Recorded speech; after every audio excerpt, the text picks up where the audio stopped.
शेतकरी बांधवांनो नमस्कार.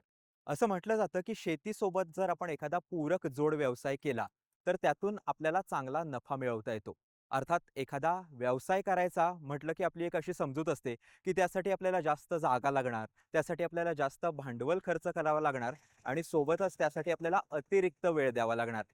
पण एक असा व्यवसाय आहे जो अगदी कमीत कमी जागेत होऊ शकतो, ज्यासाठी आपल्याला अगदी कमीत कमी भांडवल द्यावं लागतं आणि सोबतच सकाळचा आणि संध्याकाळचा थोडासा वेळ देऊन आपण हा व्यवसाय यशस्वी करू शकतो. हा शेतीपूरक व्यवसाय म्हणजे देशी कुक्कुटपालन. सध्या आपण पुणे जिल्ह्यातल्या आंबेगाव तालुक्यातल्या मंचर इथल्या मीनलताई मुडवे यांच्या कुक्कुटपालन व्यवसायाला भेट देत आहोत. आपण मागे बघू शकताय. आपण त्यांचं व्यवस्थापन आता थोड्याच वेळात जाणून घेऊ, पण या कार्यक्रमाची सुरुवात करूया एका ध्वनी चित्रफितीपासून. पुणे जिल्ह्यातील आंबेगाव तालुक्यातलं मुक्काम पोस्ट मंचर हे गाव शेती परंपरेसाठी ओळखलं जातं. इथल्या शेतकऱ्यांनी वेळोवेळी नवे प्रयोग केलेत, नवीन मार्ग धरलेत. त्यापैकीच एक नाव म्हणजे मीनल मोढवे वाळुंज. त्यांनी गावरान कुक्कुटपालन व्यवसायाला सुरुवात केली आणि काही वर्षातच या क्षेत्रात चांगली प्रगतीही साधली. गावरान कोंबड्यांचं पालन म्हणजे रोजची काळजी, योग्य खुराक, स्वच्छता, रोगाची तपासणी आणि बाजारपेठेची योग्य समज. हे सगळं जमवणं सोपं नसतं, पण मिनलताईंनी सातत्यानं मेहनत घेतली आणि त्यातून त्यांचा व्यवसाय हळूहळू आकार घेत गेला. आज त्यांच्या या यशामुळे स्थानिक शेतकऱ्यांनाही याच क्षेत्रात उतरायला आत्मविश्वास मिळतोय. या कुक्कुटपालन केंद्रातून मिळणारं दर्जेदार गावरान माल हा बाजारात चांगली ओळख निर्माण करीत आहे. त्यांना महिलांनी शेती आणि शेतीपूरक व्यवसायात पुढे यावं, स्वतःचा व्यवसाय उभा करावा ही भावना नेहमीच महत्वाची वाटते. त्यांचं काम त्या दिशेनं एक सकारात्मक उदाहरण ठरतं. शेतकरी बांधवांनो, ध्वनी चित्रफितीवरून आपल्याला आजच्या कार्यक्रमाची कल्पना आली असेलच. सध्या आपण मंचर तालुका आंबेगाव जिल्हा पुणे इथल्या मीनलताई मुडवे यांच्या या देशी कुक्कुटपालन प्रकल्पात आहोत आणि त्यांच्याकडूनच त्यांच्या व्यवस्थापनाबद्दल माहिती जाणून घेऊ. ताई नमस्कार. नमस्ते सर. आपलं अगदी मनापासून स्वागत. धन्यवाद. तुमच्या या देशी कुक्कुटपालन प्रकल्पात आत्ता आपण आहोत आणि या व्यवस्थापनाबद्दल आज आम्हाला तुमच्याकडून जाणून घ्यायचं आहे. तर सुरुवातीला मला हेच सांगा की या व्यवसायाची सुरुवात करावी असा विचार तुमच्या मनात कधी आला आणि याची प्रत्यक्षात सुरुवात कशी झाली? माझी सुरुवात अशी झाली सर की मला नारायणगाव कृषी विज्ञान केंद्रामधून थोडीशी माहिती मिळाली होती. मग मी ठरवलं की जाऊन पाहून यावं. गेल्यानंतर मी तिथं 2-3 दिवसाचं ट्रेनिंग घेतलं. मला ते खूप आवडलं. की सरांशी कॉन्टॅक्ट केलं, पडवळ सरांशी असेल किंवा त्यांचे तर अदर असतील सर वगैरे, त्यांच्याशी कॉन्टॅक्ट केलं. तर मला त्यांच्याकडून खूप बेसिक आणि ॲडव्हान्सची माहिती मिळाली. लेअरच्या कोंबड्या किंवा बॉयलर असतील, ह्या आपल्या कावेरी असतील किंवा गावरान असतील, याच्याबद्दल मला बरीचशी माहिती मिळाली. तर मला एक अशी आवड निर्माण झाली की चला करून तर बघूया. मग मी कृषी विज्ञान केंद्रामधूनच हे पक्षी अवेलेबल केलेत. तिथं 1 ते 21 दिवसापर्यंतचे पक्षी अवेलेबल असतात. आणि मग मी थोडीशी इन्व्हेस्टमेंट केली. एक 3-4 लाखाचं शेड मारलं आणि सुरुवात केली. सुरुवात मी छोटीशी केली, एक 100-1 पक्ष्यांपासून केली की म्हटलं चला बेसिक बघू द्या, आपल्याला जमतंय नाही जमतंय. आणि मला एवढं छान रिस्पॉन्स मिळाला आणि ते इतकं सक्सेस झालं की त्या 100 कोंबड्यांमध्ये मला एक 5-6 महिन्यानंतर सगळ्या कोंबड्या अंडे द्यायला लागल्या. तर दिवसाची 70-80 अंडी मला मिळत गेली. मग त्यातच मी पक्षी वाढवत गेले.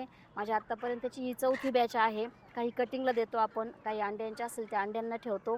आणि मार्केट पण गावरान म्हटलं की साहजिकच मार्केट असतं. मला तर तुम्हाला तेच विचारायचं आहे की कुक्कुटपालन करताना गावरान कोंबडी म्हणजे आपण जे देशी कोंबडी म्हणतो तिच्यापासूनच सुरुवात करावी, याच्या मागचा तुमचा काय विचार होता? कसं आहे सर, आजकाल आहे ना गावरान अंड्यांना आणि गावरान कोंबड्यांना मागणी आहे. पहिला स्रोत हा आहे की गावरान अंडी सहसा घेतली जातातच. आणि माझा आत्तापर्यंतचा अनुभव आहे की अगदी माझ्याकडून लोक आहे ना एका एका वेळेस 50-50 अंडी घेऊन घेऊन जातात. जातात. काही बैलगाडी शर्यतीवाले असतील, काही आजारी पेशंट असतील, हे आवर्जून मला कॉल करून म्हणजे अगदी माझं असं आहे की अंडी वेटिंगला असतात. मला सांगावं लागतं तुम्ही 2 दिवसांनी या, 3 दिवसांनी असं मला सांगावं लागतं. म्हणजे हे आतापर्यंतचा त्यातला अनुभव माझा चांगला बेस्ट आहे. त्यानंतर जे आपलं पुढचा जो आपला टप्पा असतो म्हणजे एकतर भांडवल, याची जी शेड उभारणी, हं. तर याच्यासाठी तुम्ही किती जागा ही आता या प्रकल्पानं व्यापलेली आहे हं. आणि किती जागेत तुम्ही हे शेड उभारून हा व्यवसाय सुरू केलाय? आता माझं हे शेड 20 बाय 35चं आहे आणि मी रिकामी जागा कमीत कमी 2.5 गुंठ्यामध्ये ही जाळी माझी मारलेली आहे. हं. तर माझे दिवसभर इथं पक्षी सगळे रिकामे असतात आणि रात्री मग शेडमध्ये असतात. मग त्यांना तिथं बैठक व्यवस्था केलेली आहे. अंड्यांसाठी मी कॅरेट लावलेले आहेत प्लॅस्टिकचे, त्याच्यामध्ये ते अंडी वगैरे देतात. मात्र दिवसभर इथंच रिकामे असतात. मग इथं त्यांना सगळं मी भाजीपाला वगैरे काय त्यांचं खाद्य असेल ते दिवसभर मी सोडून देते. म्हणजे मला दिवसभर त्यांच्याकडे थांबावं लागत नाही. थांबावं लागत मी नाही. सकाळी 1 तास आणि संध्याकाळी 1 तास त्यांच्यासाठी देते. बाकी दिवसभर ते असेच इथं खाणं-पिणं त्यांचं चालू असतं. ही खूप तुम्ही महत्त्वाची गोष्ट सांगितलीत, की या व्यवसायात तुम्हाला पूर्ण दिवस अडकून राहावं नाही लागत. त्यांचं एकदा चांगलं व्यवस्थापन केलं, सकाळी थोडा वेळ आणि संध्याकाळी थोडा वेळ जर आपण त्यांच्यासाठी दिला, तर आपण त्यांचं चांगल्या पद्धतीनं संगोपन करू शकतो. तुम्ही त्यांच्या आहाराबद्दल सांगत होतात, की तुम्ही त्यांना तर या आहाराबद्दलच आम्हाला अजून थोडंसं सविस्तर सांगा, की त्यामध्ये तुम्ही त्यांना कोणते घटक देता? आहारामध्ये आपण त्यांना गहू, बाजरी, ज्वारी हे तर धान्य असतात. परत लेयरचं खाद्य मी त्यांना वापरते आणि नंतर जे मार्केटमध्ये भाजीपाला असतो वेस्ट वगैरे राहिलेला, तर तो आपण जमा करून त्यांना देतो. मग त्यासाठी पण एवढं काही लागत नाही. काही आता लोकांना माहीत झालेलं आहे की हे भाजीपाला घेऊन जातात. मग ते असं फेकून देण्यापेक्षा ते गोणी भरून ठेवतात. त्यांच्याशी एकदा आपण संपर्क केला ना की ते गोणी वगैरे भरून आपल्याला फक्त आणायचं काम करायचं. तर समजा एक 3-4 जरी आपण त्यातली पोती आणली तर ती एक 2-3 दिवस तरी आरामशीर त्यांना जातात. त्यामुळे खाद्याचा वरचा खर्च कमी होतो आपला. जे लेयरचं खाद्य आपण वापरतो किंवा गहू, बाजरी, तांदूळ वापरतो, याचा खर्च मिनिमम कमी होतो जर तुम्ही बाहेरचं खाद्य त्यांना वापरत. बाहेरचं म्हणजे कसं, मी हॉटेलचं वेस्ट वगैरे आणत नाही. मी फक्त भाजीपाला वगैरे आणते किंवा शेवग्याचा पाला आहे, हे असं त्यांना आपण देतो. त्याच्यामध्ये मक्याचा भरडा एक ॲड केला आहे मी आता नवीनच. त्याचा मला खूप छान रिझल्ट आला की ते अंड्यांसाठी त्याचं प्रोडक्शन जास्त झालं. मक्याचा भरडा आणि लेअरचं खाद्य एकत्र केल्यानंतर त्या अंडी जास्त प्रमाणात वाढली गेली. जर आपण इतर कुक्कुटपालन बघितलं आणि त्यातल्या त्यात देशी कुक्कुटपालनाचा विचार केला, तर या पिल्लांसाठी आपल्याला काही वेगळी काळजी घ्यावी लागते का?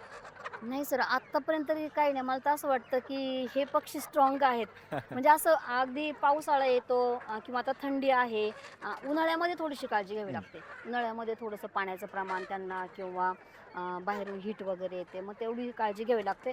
पण बाकी असं वेगळं काही नियोजन नाही. तरी पण मी काळजी घेते. त्यांना कुठं हळद पावडर टाकते, आलं लसूणची पेस्ट वगैरे, म्हणजे असं थोडंसं जे आम्हाला दिलंय ट्रेनिंगमध्ये त्याचा वापर करते. पण एवढी अशी विशेष काळजी नाही मला काही घ्यावी लागत. म्हणजे कृषी विज्ञान केंद्रात जे तुम्ही चांगलं ट्रेनिंग 3 दिवसांचं हो. घेतलेलं आहे, त्याचा पूर्ण वापर तुम्ही या व्यवस्थापनात करता. काही वेळेस आपले पक्षी आजारी पडत असतील, वातावरण बदलतं, तुम्ही सांगितलं की उन्हाळ्यात त्यांची विशेष काळजी घ्यावी लागते. तर जर असे काही आजार जर पक्ष्यांना होत असतील, तर त्या काळात तुमचं व्यवस्थापन कसं असतं? सर खरं सांगू का, आत्तापर्यंत हे पक्षी आहेत ना, पूर्ण लसीकरण होऊन माझ्यापर्यंत आलेत KVKच्या मार्फत. त्यामुळे मला यांना अजूनपर्यंत डॉक्टर असे आणावेच नाही लागले वाह! किंवा वेगळं असं काही करावंच लागते. काय होतं, तुम्ही जेव्हा एखाद्या ठिकाणाहून पक्षी घेता किंवा त्याचं तुम्ही घरी प्रोडक्शन करता, पक्षी बसवता वगैरे, अंडेतून पिल्लं काढतात, मग काही आपल्याला माहीत नसतं कोणती लस कधी द्यायची, कोणती लस कधी द्यायची. हे जनरली तुम्ही जेव्हा नवीन व्यवसाय चालू करताना त्यावेळेस तुम्हाला त्या गोष्टी एवढ्या माहिती नसतात. पण जेव्हा तुम्ही आता मी कसं कृषी विज्ञान केंद्रामधून हे पक्षी आणते, तर ते पूर्ण लसीकरण होऊन ते पक्षी आलेत. त्यामुळे त्यांना काही आजार हा प्रकार आत्तापर्यंत आलेलाच नाहीये. म्हणजे आतापर्यंत आजार आला नाही आणि भविष्यात नाही, सुद्धा आता येऊ नये. माझं आता दुसरं वर्ष आहे हे. पण आत्तापर्यंत मी एकदाही मला त्यांना डॉक्टर असं दाखवावंच लागलं नाही. आता ज्यावेळेस तुम्ही छोटी पिल्लं आणता, तर त्यांची वाढ होऊन ते अंडी देण्यापर्यंतचा जो कालावधी असतो, तो साधारण किती असतो? आणि एकदा त्यांनी अंडी द्यायला सुरुवात केली, की ते किती प्रमाणात मिळतात? आता मी साधारणतः हे 21 दिवसांचे पक्षी आणले होते. त्यामुळं त्यांचं पूर्ण लसीकरण झालेलं होतं, पहिली गोष्ट तर ही. आणि त्यानंतर मग एक 5 महिन्यांनी, 5 ते 5.5 महिन्यांनी हे सगळे पक्षी अंडी द्यायला लागले. आता तर जवळजवळ 1.5 वर्ष झालं ते अंडी देत आहेत. एक पक्षी महिन्याला एक 20, 22, 25 अंड्या इथपर्यंत अंडी देऊ शकतो. म्हणजे एखाद्या पक्षाकडून आपल्याला इतक्या प्रमाणात अंडी अंडी मिळू मिळतात. शकतात. हं. जर आपण या पक्ष्यांसाठी जर अंडी तुम्ही जे यांच्याकडून मिळतात त्याचं मार्केटिंग करायचं ठरवलं तर तुम्हाला इथे मंचर, आंबेगाव किंवा या परिसरात तुम्हाला कशी बाजारपेठ मिळते?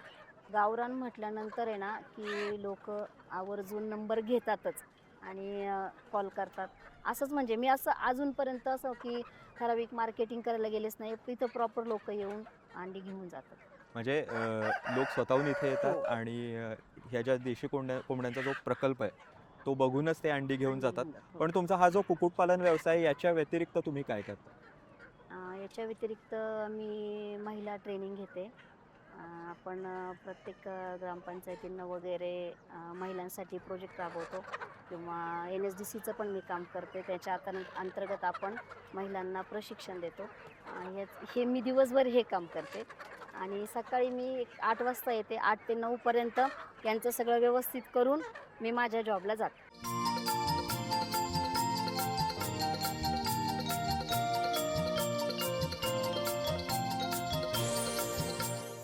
मिनल ताईंकडून आपण त्यांच्या या व्यवस्थापनाबद्दल माहिती जाणून घेत आहोतच. ताई, आता आम्हाला हे सांगा की या ज्या इतर तुमच्याकडे कावेरी जातीच्या काही पक्षी आणि पिल्लं आहेत, तर त्यांची काय वैशिष्ट्ये आपल्याला सांगता येतील?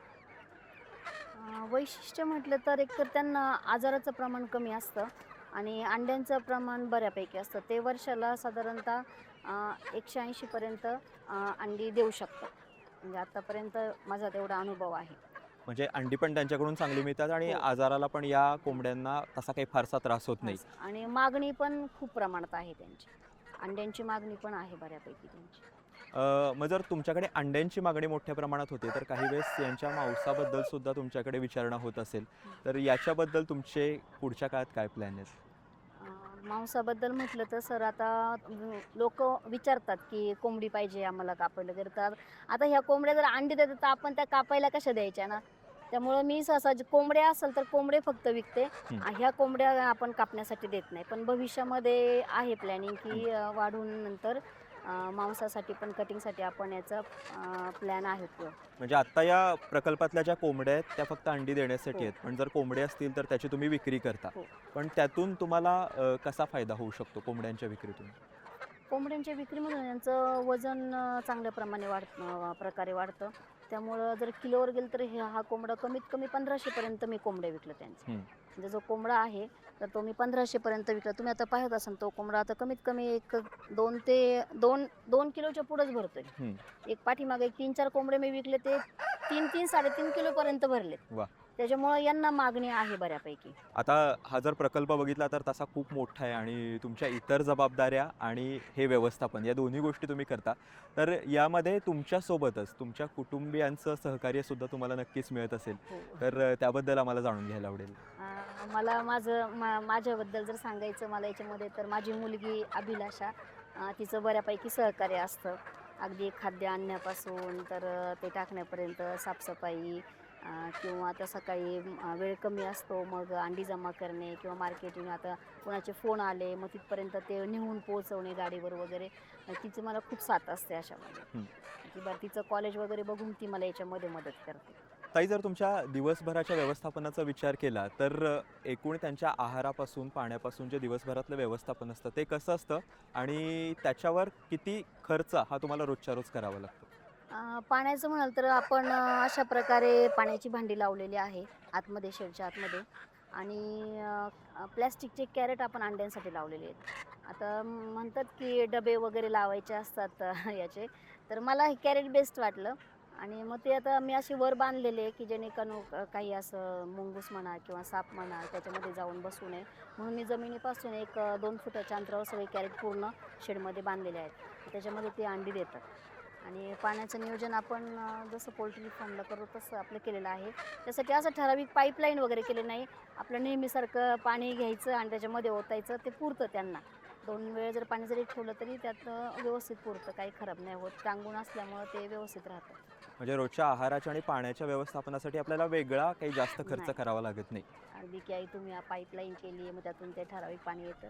असं बरंच मी पोल्ट्रीमध्ये पाहिलेलं आहे. पण मला तरी याला तरी काही तसं म्हणजे खर्च करावासा असं वाटलं नाही.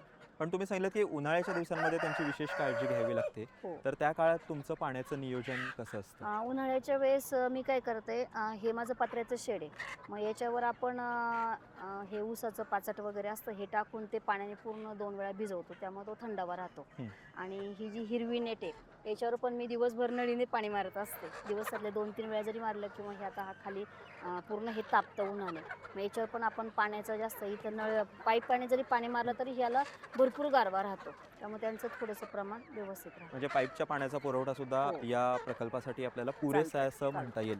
ताई, तुमचा हा प्रकल्प बघायला परिसरातले काही महिला, शेतकरी नक्कीच येत असतील. तर तुमचा तो अनुभव कसा आहे की कोण-कोण इथे तुमच्या या प्रकल्पाला भेटी देतं? सर आता आहे ना माझे हे ऐकून वगैरे पाहून एकमेकांना सांगून कदाचित आहे ना बरीच लोकं येतात. मला अगदी फोन करून येतात की आम्हाला तुमचा प्रोजेक्ट पाहायचा आहे. मी पण त्यांना घेऊन येते मग सोबत माझ्या आणि त्यांना सांगते हे सगळं. आता तुम्हाला मी ज्या प्रकारे माहिती सांगितली ना त्या प्रकारे त्यांना सर्व सांगते की तुम्ही केविकेमध्ये जा, तर तुम्ही थोडंसं ट्रेनिंग घ्या. इथं ट्रेनिंग फार महत्त्वाचं आहे.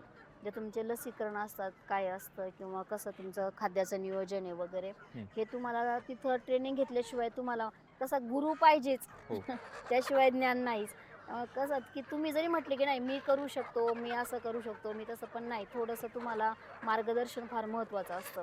आणि त्यांना हा माझा मी प्रोजेक्ट दाखवते, अगदी आतमध्ये फिरून दाखवते सगळं त्यांना कसे अंडे मिळतात कसं काय. मी असं मानत नाही की तुम्हाला कॉम्पिटिशन तयार होईल.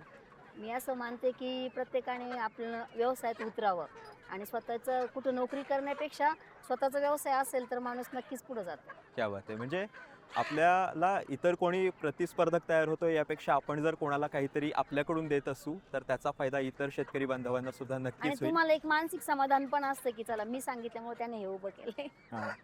तर ही सुद्धा खूप महत्त्वाची गोष्ट आहे आणि सगळ्यात महत्त्वाचं आहे ते म्हणजे प्रशिक्षण. जर आपण चांगलं प्रशिक्षण हो. घेतलं आणि अनुभवातून जर आपण एक-एक पायरी पुढे जात राहिलो, तर आपल्याला अशा पद्धतीनं चांगलं व्यवस्थापन करता येईल.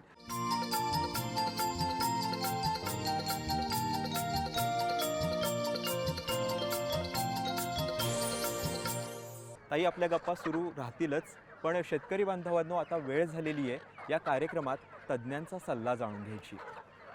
आपण गावरान कोंबडी पालनाची ही मिनलताईंची जी सक्सेस स्टोरी पाहतो आहे त्यावरून आपल्या एक लक्षात येईल की अतिशय कमी गुंतवणुकीमध्ये आपण अतिशय चांगल्या प्रकारे कुक्कुटपालनाचा व्यवसाय करू शकतो. यामध्ये गुंतवणुकीचा जर आपण विचार केलात तर पहिल्यांदा आपल्याला 1 दिवस वयाचे, 1 महिना किंवा 2 महिने वयाचे पक्षी आपल्याला विकत घ्यावे लागतील.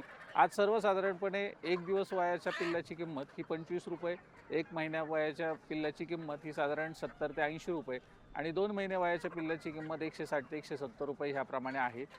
हे पक्षी विकत घेणं, यांच्यासाठी निवारा म्हणजे शेडची व्यवस्था करणं. आज जुन्नर आंबेगाव तालुक्यात बिबट्याचा वावर मोठ्या प्रमाणात आहे आणि आपण हे संपूर्ण शेड पाहू शकता की त्यांनी व्यवस्थित पद्धतीने कंट्रोल केलेला आहे, पूर्ण बंदिस्त केलेलं आहे. रात्रीच्या वेळेस ह्या कोंबड्या आपण बाहेर सोडत नाहीत. असं शेड आपण या ठिकाणी करायचं आहे आणि यावरचा तिसरा सर्वात महत्त्वाचा जो खर्च आहे तो आहे खाद्याचा. तर खाद्याचं साधारण आज आपल्याला ₹20 ते ₹30 किलोच्या मध्यंतरी आपल्याला खाद्य पडतं. या खाद्यावरचा खर्च कमी करण्याचा उपाय देखील आपण पाहिलात की आपल्या शेतकरी बांधवांकडे जे मटेरियल जादा उपलब्ध आहे, उदाहरणार्थ तुम्ही त्यांच्याकडचं गवत आणू शकता, तुम्ही त्यांच्याकडचं फ्लॉवर, कोबी, टोमॅटो, कांदे कुठल्याही प्रकारचं जे न शिजवलेलं खाद्य आहे ते आणून या ठिकाणी त्याचे छोटे छोटे तुकडे करून आपण या कोंबड्यांना खायला देऊ शकतो. ज्याच्यामुळे आपला खाद्याचा खर्च फार मोठ्या प्रमाणात कमी होतो. ज्यावेळेस आपण पक्षी आणतो 2 ते 2.5 महिन्याचं झाल्यानंतर यातले जे नर कोंबडे आहेत हे नर कोंबडे आपण विकू शकतो आणि आपला सुरुवातीचा काही खर्च आपला त्या ठिकाणी रिकवर होतो. त्यानंतर प्रत्येक कोंबडी ही 5.5 महिन्याची वयाची झाल्यानंतर ती अंडे द्यायला सुरुवात करते. सुरुवातीचे काही दिवस ही पुलेट्स म्हणजे छोटी अंडी देते आणि 3 ते 4 पुलेट्स दिल्यानंतर मोठं जे विक्रीयोग्य अंडं आहे ह्या अंडा देण्याची सुरुवात कोंबडी करते आणि तिथून मात्र आपला रोजचा इन्कम सुरू होतो. आज ज्या कोणी तरुणी किंवा महिला किंवा पुरुष देखील असतील, या सर्व शेतकरी बांधवांना जर व्यवसाय करायचा असेल तर या गावरान कोंबडी पालनाचं प्रशिक्षण हे आपल्या कृषी विज्ञान केंद्र नारायणगाव येथे दिलं जातं. साधारण 4 ते 5 दिवसाचं हे प्रशिक्षण या ठिकाणी आपल्याला दिलं जातं आणि या प्रशिक्षणामध्ये गावरान कोंबडी पालन, त्यामध्ये अंड्यांसाठीचं कोंबडी पालन असेल, मांसासाठीचं कोंबडी पालन असेल, त्याचसोबत ज्यावेळेस आपण कमर्शियल विचार करतो त्यावेळेस ब्रॉयलर फार्मिंग आणि लेअर फार्मिंगचं देखील प्रशिक्षण आपण या ठिकाणी देतो. शेतकरी बांधवांनो, आत्ताच आपण तज्ज्ञांचा सल्ला जाणून घेतला. पुन्हा एकदा आपल्यासोबत मिनलताई आहेत. ताई, आपण आपल्या व्यवस्थापनाबद्दल जाणून घेतोय. जर अगदी सुरुवातीपासूनचा विचार केला, म्हणजे ज्यावेळेस तुम्ही इथे पिल्लांना आणलं होतं, तेव्हाचा तुम्हाला एका पक्षामागचा खर्च आणि आता साधारणपणानं वर्षभरानंतर तुम्हाला मिळणारं त्यातून जो नफा आहे, याचं तुम्ही जे वर्णन आहे ते कसं कराल? सुरुवातीला सर हा पक्षी मी साधारणतः 75 ते 80 रुपयेपर्यंत आणलेले आहेत आणि पहिले 5 महिने तर त्यांच्यावर खर्चच करावा लागला. 5 महिने काही इन्कमच नव्हतं. हो. 5-5.5 महिन्यानंतर मग थोडे आता मी सुरुवातीचे पक्षी 128 आणलेले. हं. मग साधारणतः एक 25 नंतर मग 30-50 असे पक्षी अंड्यावर येत गेले आणि 6व्या महिना पूर्ण होईपर्यंत सगळे पक्षी माझ्या अंड्यावर आले.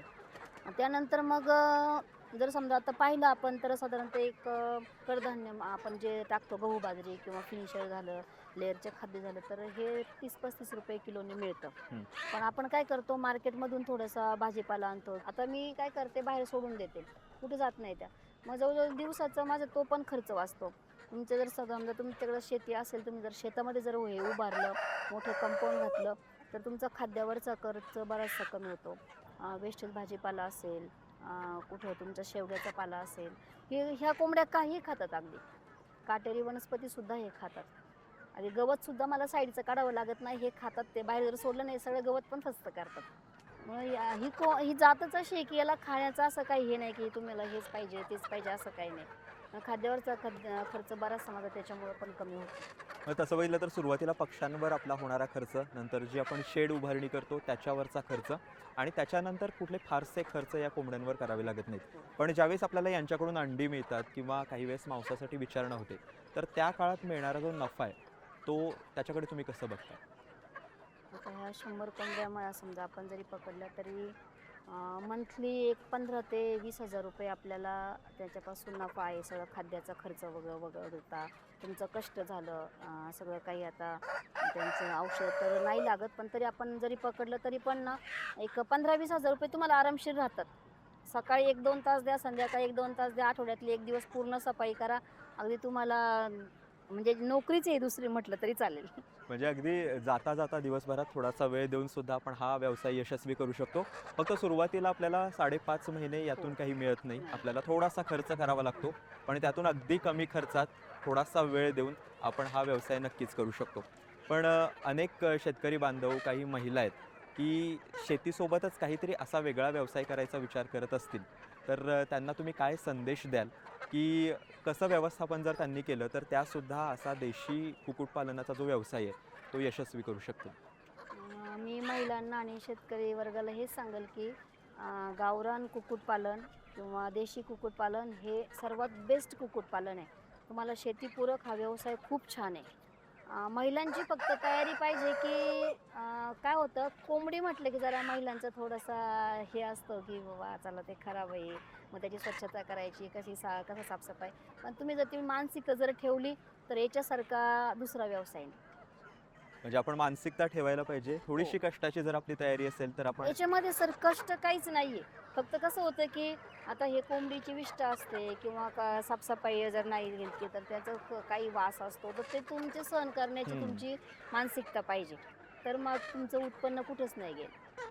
म्हणजे मी बरेच महिलांना सांगते की काही आता माझ्या मैत्रिणी असतील किंवा काही महिला असतील त्यांना सांगते मी असं असं करते, मग चला बघायला. मग येतात, त्यांना आवडतं वगैरे, पण त्यांची ही मानसिकता नसते की इथं आतमध्ये यावं.